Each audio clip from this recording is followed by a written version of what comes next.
une solution aussi pour peser sur la politique d'orientation de l'établissement.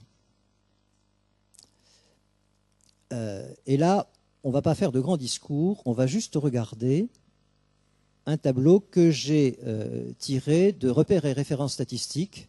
Il est en ligne, hein, ce repère et références statistiques. Là, c'est 2008, mais les chiffres n'ont pratiquement pas bougé 2009-2010. C'est la trajectoire des élèves de 6e dans notre pays, aujourd'hui.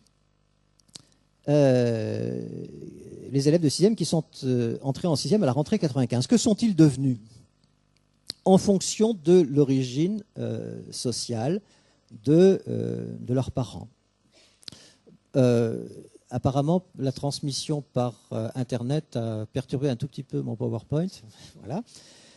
Donc, les enfants d'enseignants, c'est la première colonne, ont accédé à l'enseignement supérieur 89,4%. Les enfants de cadre supérieur, 82,3%.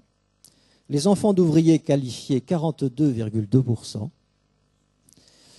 Les enfants d'ouvriers non qualifiés, 31,1%. Les enfants d'inactifs, 9,4%. Peser sur la politique d'orientation de l'établissement, je crois que ça se passe de commentaires. Il n'est pas question de dire, hein, qu'on soit bien d'accord, que l'école va pouvoir, à elle seule, résoudre cette énorme difficulté qui est devant nous. Et il n'est pas question pour moi de faire jouer à la question pédagogique le rôle de dérivatif à la question sociale. On est bien au clair là-dessus.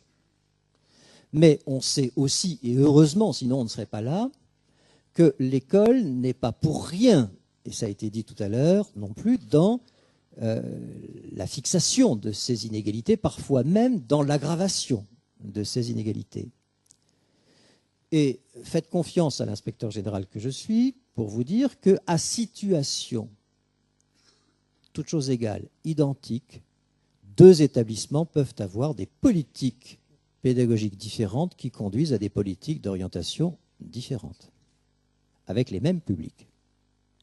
Donc ça veut dire qu'il y a là, pour notre système éducatif, possibilité de progrès, et je crois que ce n'est pas finalement nécessaire d'aller beaucoup plus loin pour trouver une justification à l'action pédagogique de chefs d'établissement qui souhaiteraient prendre toute leur part dans la réduction de ces inégalités.